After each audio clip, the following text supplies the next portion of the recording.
Welcome home to USA Global TV and Radio, a place where dreams take flight, with authentic storytelling, diverse perspectives and meaningful conversations, where global stories unite and bridges are built beyond all borders.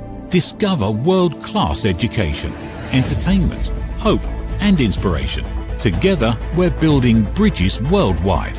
Subscribe to our channel, USA Global TV. Download our app, USA Global TV.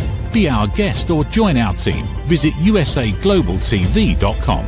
Thanks to our founder and executive producer, Dr. Jacalyn Kerbeck.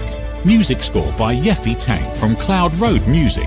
Voiceover artist Mike Porter. Creative direction by Paul Garcia. USA Global TV and Radio. Your home for global connection. All rights reserved. This video and its contents are the exclusive property of USA Global TV and Radio. Unauthorized use, duplication or redistribution in any form is strictly prohibited.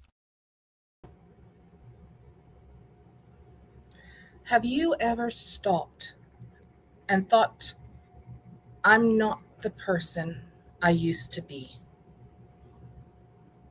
Not because you've lost yourself, but because life has changed you. That's what we will be discussing today on A Woman's Prerogative. A simple question that may not have a simple answer. I'm Amanda Holmstrom, and joining me today is my very talented co-host, Dr. Jacalyn Kerbeck. Thank you. What a beautiful opening. I'm really excited to explore this topic with you. I am really looking forward to discussing this with you. And I love the topic. Who am I now? It's so deep in a lot of ways because it seems like it's a simple answer, but it's really not. And by the way, who am I this minute? Who was I and who am I becoming? They're obviously different questions. Oh, they are. And Dr. Jacalyn, when you hear the question, who am I now? What is the first thing that comes to mind? I'm a much more confident woman. That's what comes to mind right away. How about you? That is a great answer. Thank you. I will admit, you know what? I've given this some thought. This was our topic, and my initial thought is always, I'm definitely not who I thought I would be at this point. And I think I'm still trying to figure that out, to be honest. I know I've had this conversation with some people in the past, and they very much have a very differing view sometimes on whether our experiences shape us or if we're actually born being the way we're going to be when we grow up. And it's a very interesting thought pattern. I personally think our experiences help create who we are. What do you think?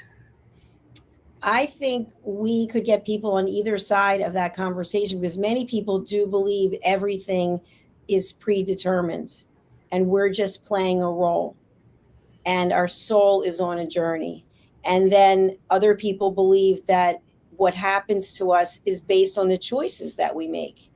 And so I am sort of in the middle, but leaning more towards the fact that our choices actually determine what happens to us, because every day we get to make a choice, and that choice has a whole bunch of tree limbs, almost like a flow chart. Do this, get that, this will happen. What do you think? I have to just tell you that I absolutely love the way you just described that. It was beautiful.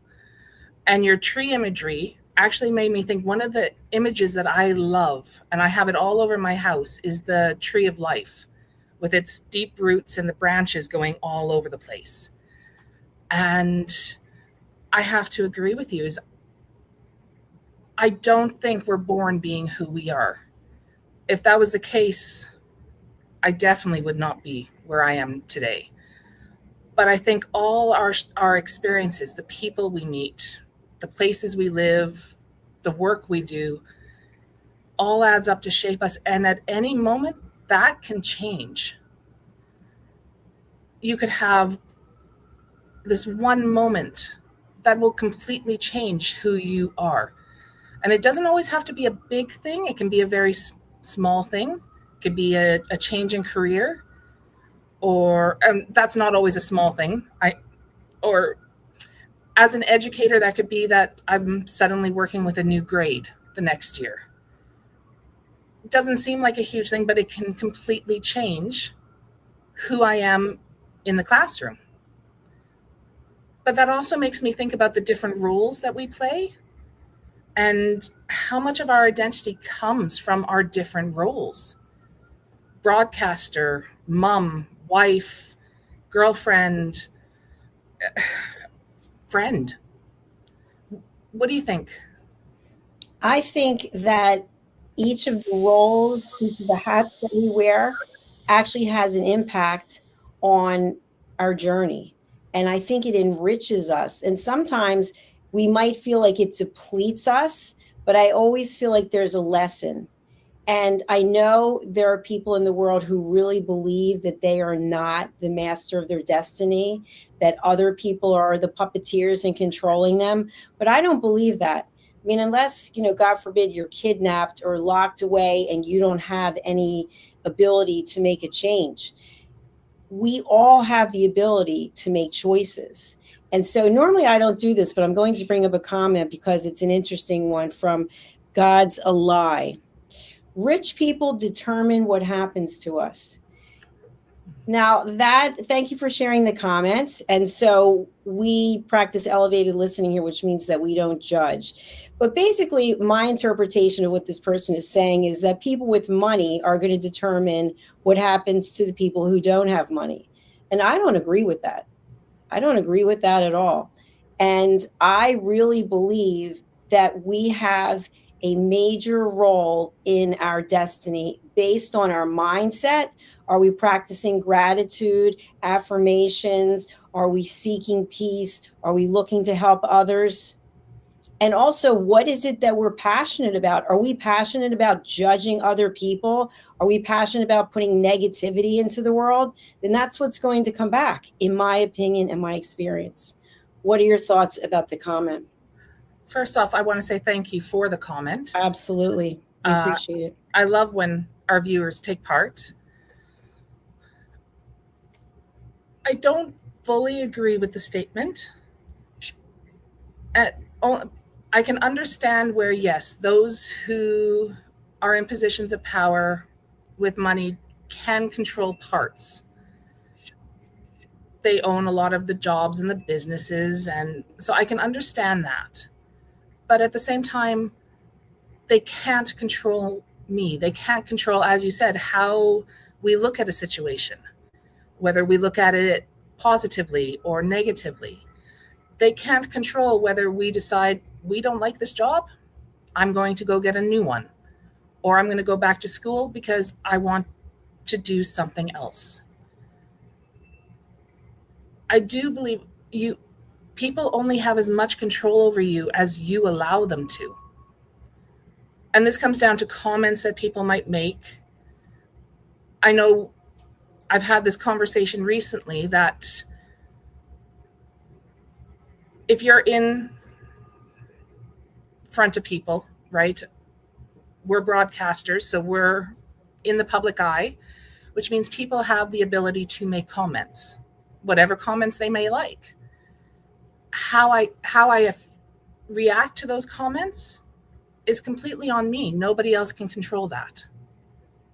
What are your thoughts on that, Dr. Jacalyn?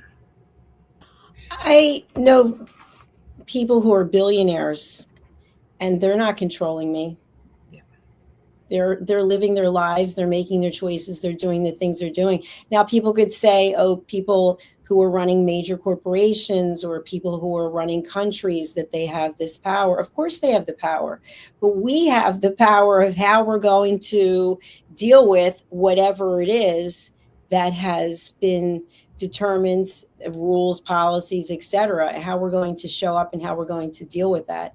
So I really believe that we have the ability to proactively make choices to determine where we are in our journey. That doesn't mean we can always determine the outcome, but if we're working towards something, if that's what we're passionate about and that's where we're putting our energy, I believe we're going to accomplish it.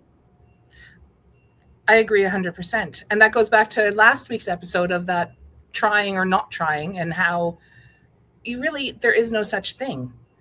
You're either doing it, you're either putting your efforts towards being better, looking at something with gratitude instead of, oh, I wish I had that. I don't have that because somebody else is to blame. Or just not doing it. And I do very much agree that it depends on how you go at it, how you approach a situation that will decide who you're going to be. But I still think that'll change depending on the role you're in. Because you're going to put a different you forward for the different roles, even if you don't mean to. I am a very different person when I'm in a classroom because I'm dealing with younger children.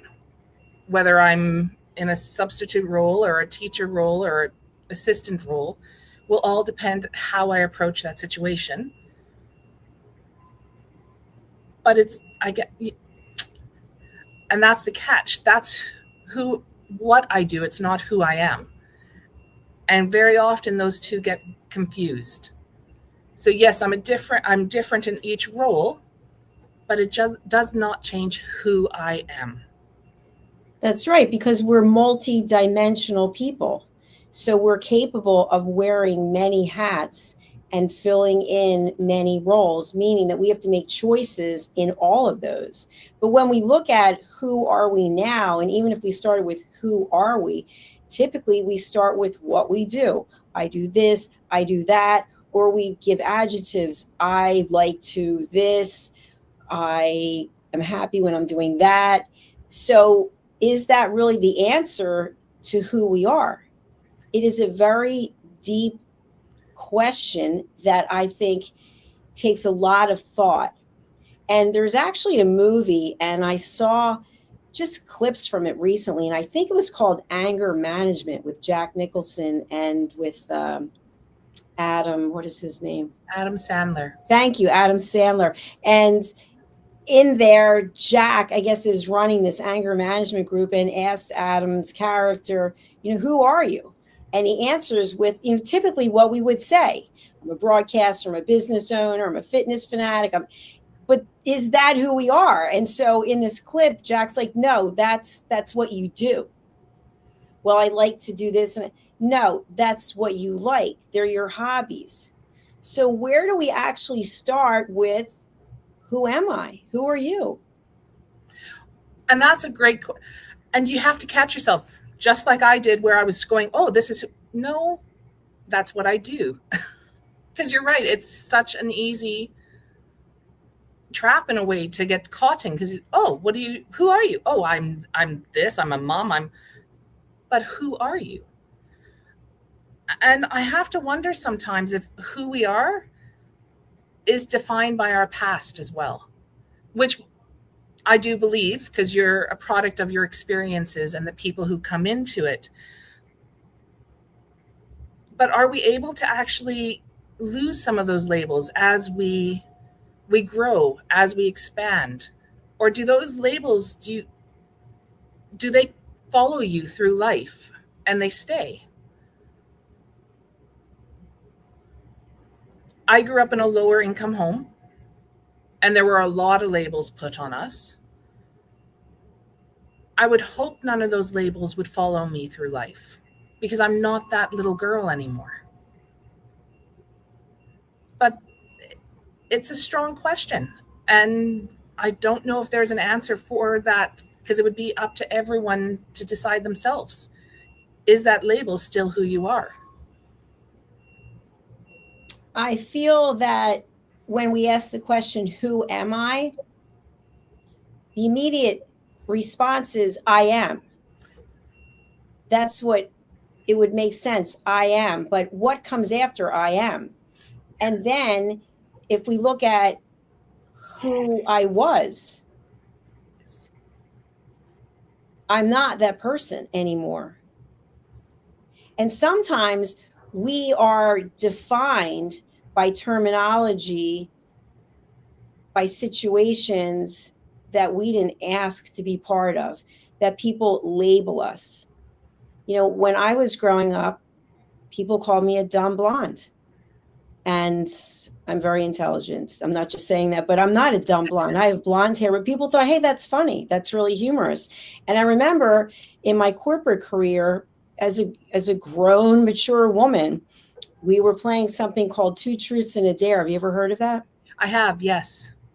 Well, I had to give two truths, and one of them was a lie. So the truth was, one of them was that I was a member of the National Honor Society and I was captain of the tennis team. And the lie was I was a cheerleader. So the person picked the lie was that I was a member of the National Honor Society. And the guy said, that's clearly a lie. But I could see you as the cheerleader and I could see you as captain of the tennis team. And I thought to myself, isn't that interesting that as a grown woman, I'm still getting basically the busty blonde, athlete instead of the intelligent woman? And so you have to, I believe, we have to make a commitment to honor ourselves and just say, that's not who I am. That's a label you gave me, by the way, and I didn't ask for it. You just put it out there.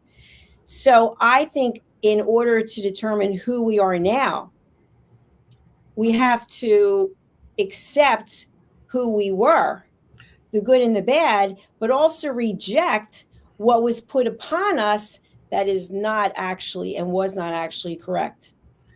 Absolutely. We have to outgrow other people's expectations, their labels. If you carry them through life, it's almost like having something stunting your growth. You're not going to be able to grow into who you're supposed to be because you're always going to be believing that you're what somebody else has labeled you. And that's not easy. Some people are dealing with that right now. Some people deal with that their entire lives. Well, my parents told me I was this, or I was bullied and I still believe this. And so our self-esteem becomes severely impacted. And it's almost like we're shrinking. It's almost like we don't even stand up straight because we've been beaten down so much. And so when we ask the question, who are you now? That I feel requires a lot of looking in the mirror and saying, these labels are just that, and I need to let go of them, because we have to get rid of, it's like peeling back the onion. You've got to get rid of all of these labels that don't serve us. What did I learn from the experience? That is part of who I am on this journey. No, and I love the onion one.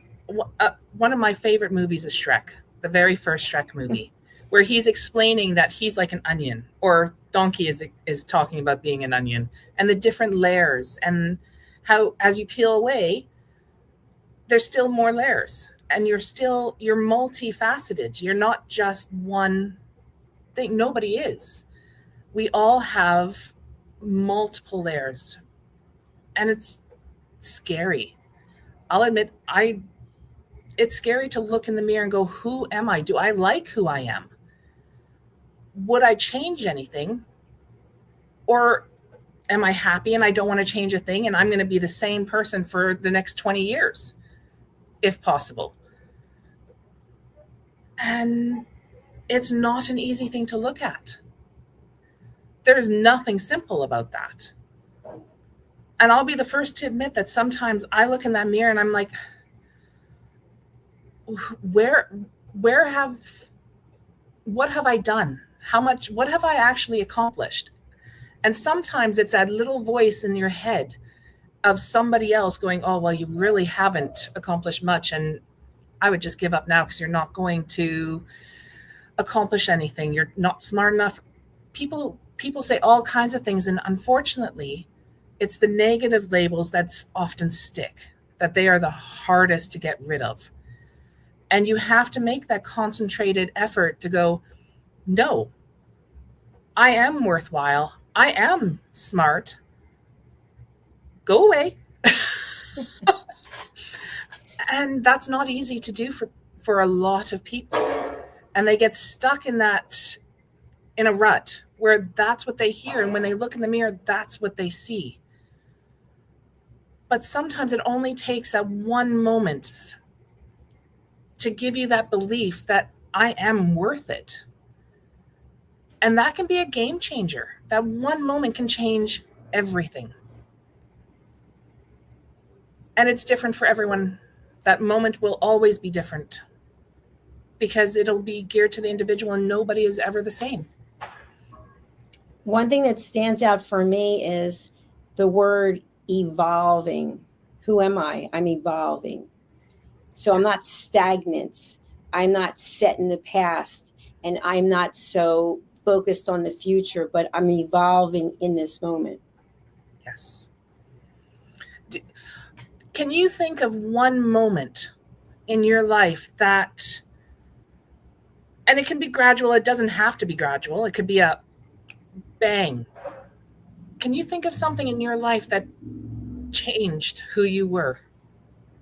Yes, it comes up right away. I was working in corporate, and I had spent 6 years getting my doctorate, which I was doing outside of work, obviously. And I remember when I graduated, it was the greatest day in my life when I walked across the stage, and they call it you're being hooded when you get your doctorate. And I came back to work, and I was Dr. Jacalyn Kerbeck, and no one in the office would call me by that name. No one called me Dr. Kerbeck, Dr. Jacalyn. And so I spoke to somebody in a position of authority there, and the person said to me, either you are a salesperson or you're an academic. You're not both. So we hired you as a salesperson, so you're Jacalyn Kerbeck.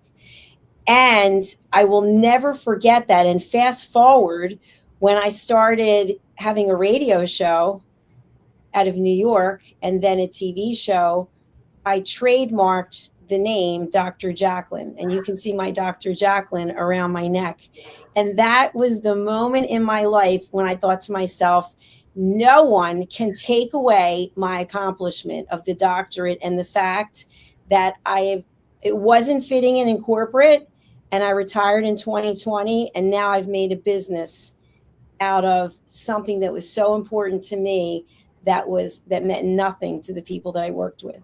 Oh, that's brilliant. I can't think, I don't think I could think of you as anything but Dr. Jacalyn. That's we're going to take a really short break. There's still a lot to discuss, and I can't wait to continue.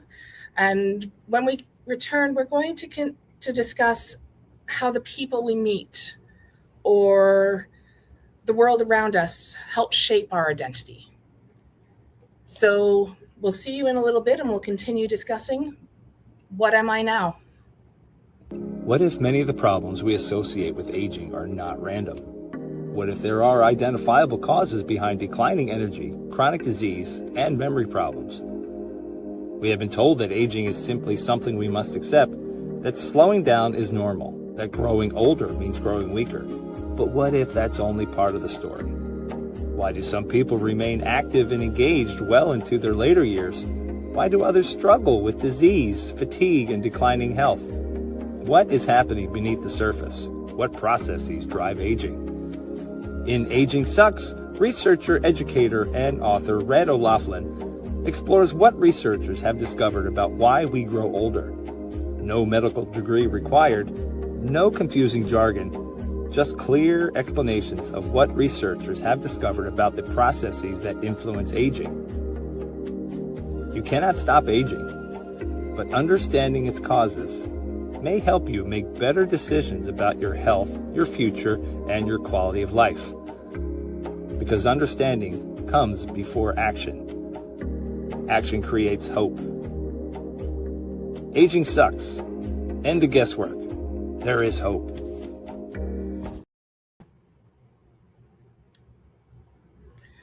Welcome back.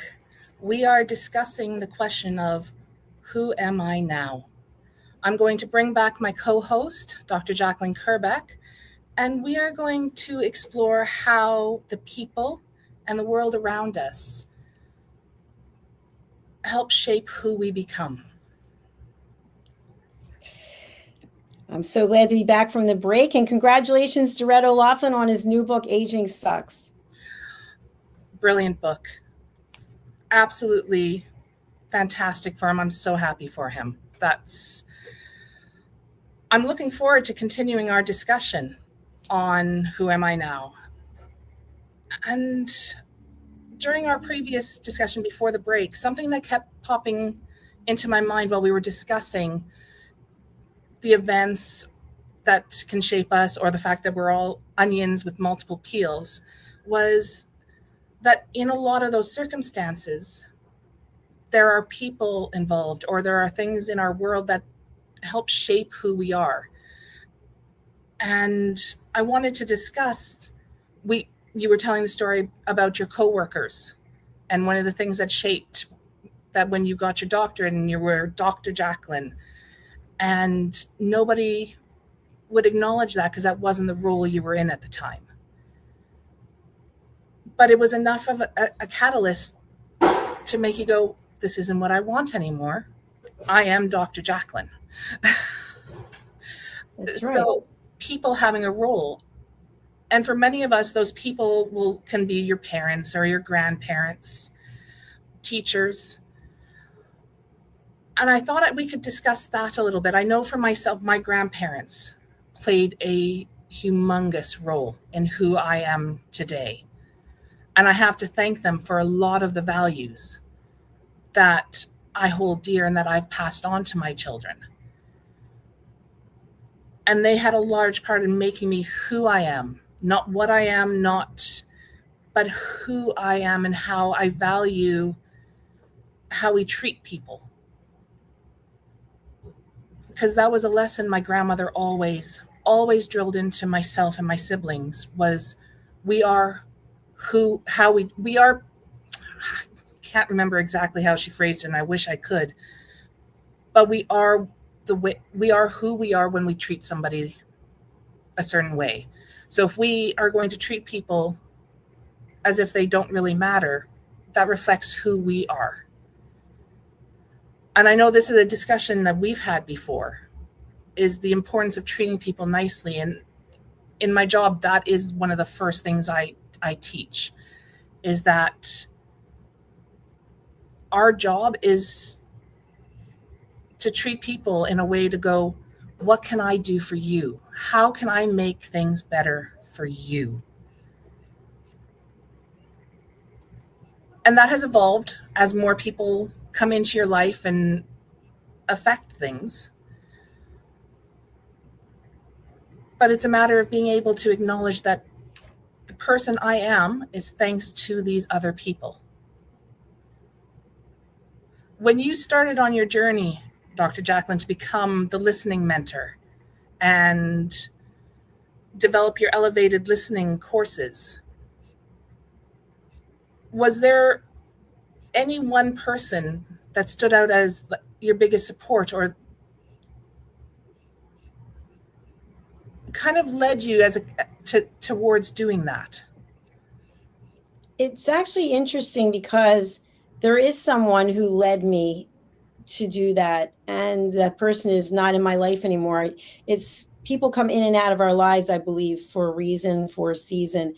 But this person said to me, you are such an excellent listener, and most people don't listen.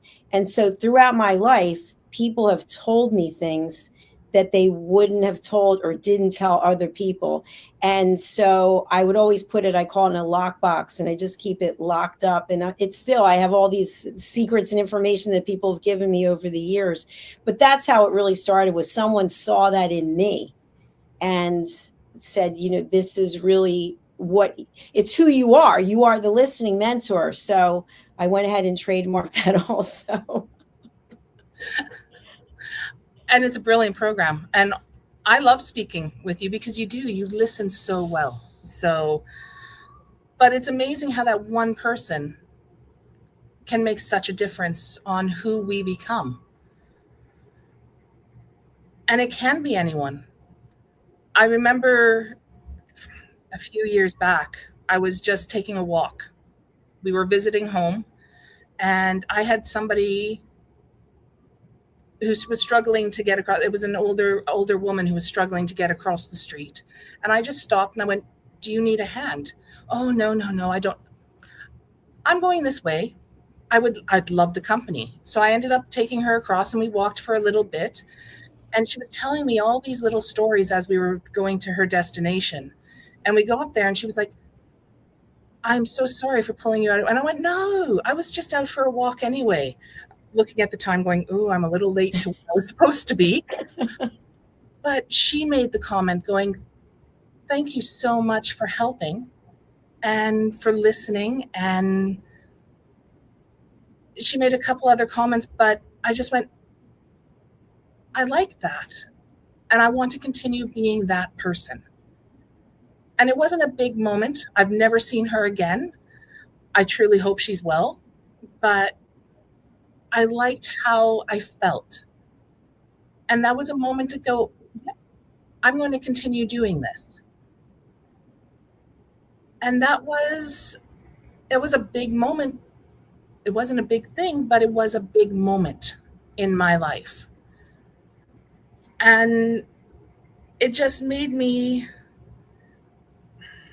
think about the influence that we have to share who we are and help affect other people's lives. But I also find it's not just people. My family loves our movies, our TV series. We're avid book readers.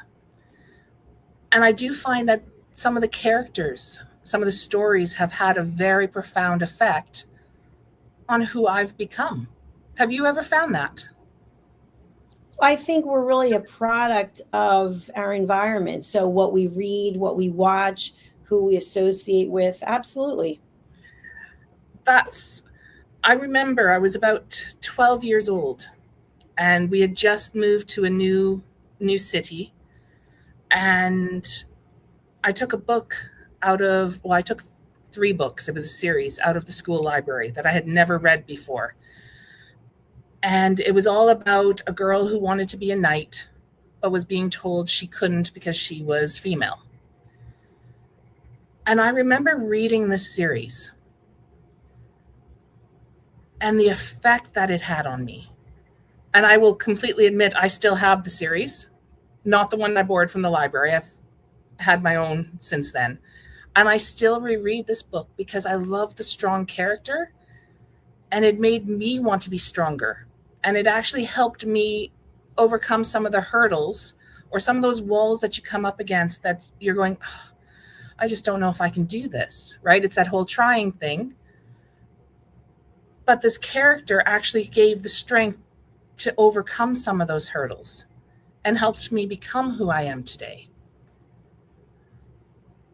And that's something we all have to realize is we are influenced more than we realize by some of the things we see and we read, or that just go through our life just briefly. They all have such a profound effect.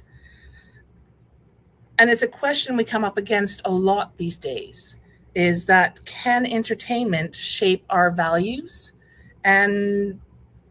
or does it just reflect what we already stand for? Not an easy question. There's a lot of divided views on that.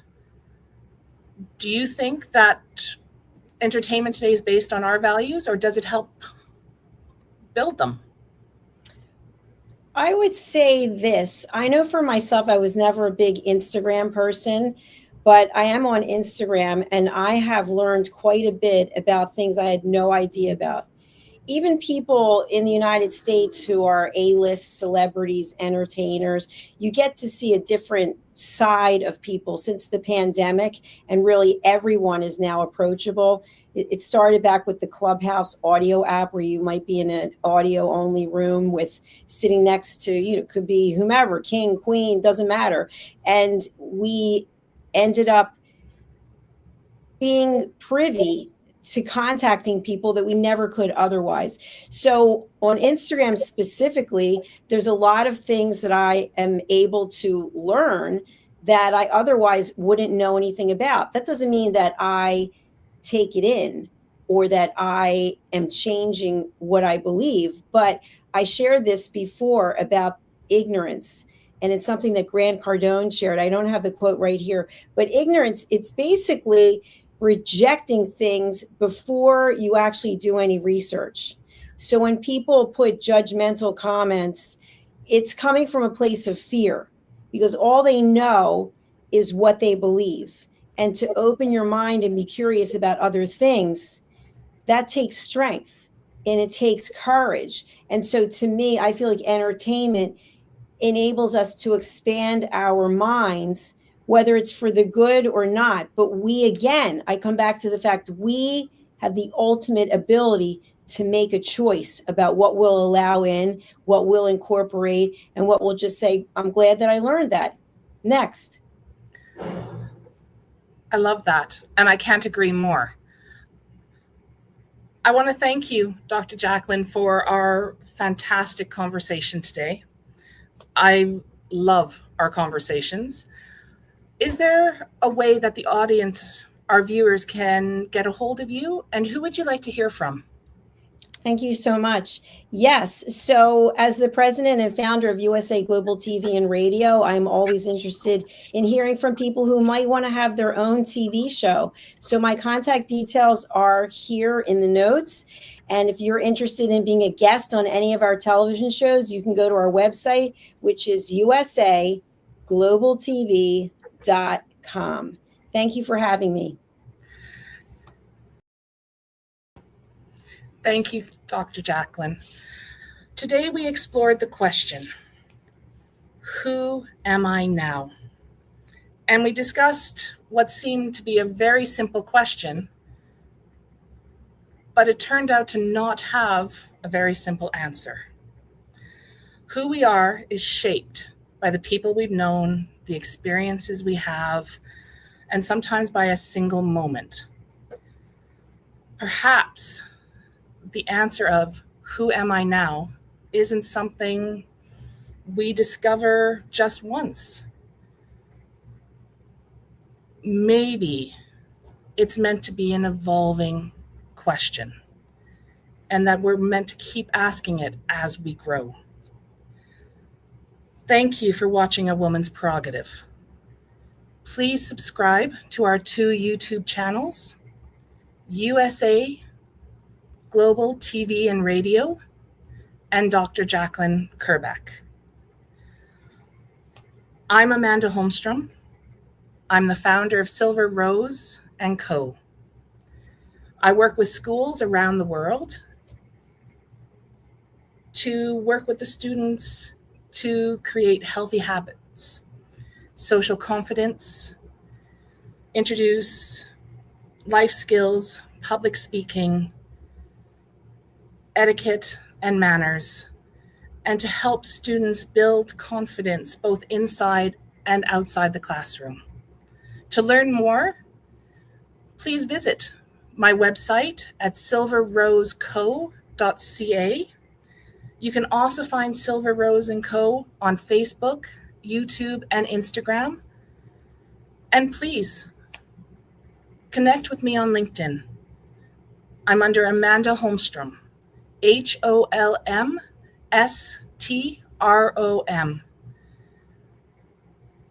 And I look forward to talking to you next week on A Woman's Prerogative. Bye. Every great story begins with a vision. At USA Global TV and Radio for years, we've been providing world-class education, entertainment, inspiration, imagination, connections, and hope. Most people don't stay to watch the outro or the credits, but it's the people behind every success, behind every breakthrough, and behind every unforgettable story who matter. The TV show hosts, our guests, our sponsors, our publicists, our production team, our distribution team, our search engine optimization team, and so many more. You're the ones who make the difference. Every great story belongs to the people who bring it to life. Our future looks bright at USA Global TV and Radio, and that's because of you, our loyal fan base all around the world in more than 60 countries. Together, we're making a difference because you matter. USA Global TV and Radio, live streaming to over 60 countries. Voiceover, Dr. Jacalyn Kerbeck. Video production and direction, Paul Garcia. Subscribe to our channel, USA Global TV and Radio on YouTube. Thank you, viewers and listeners of USA Global TV and Radio, for joining us today. We're honoured to have your time and attention as part of our global community. At USA Global TV and Radio, we believe in the power of authentic conversations, meaningful connections, and creating a world of possibilities together. Want to be part of something bigger?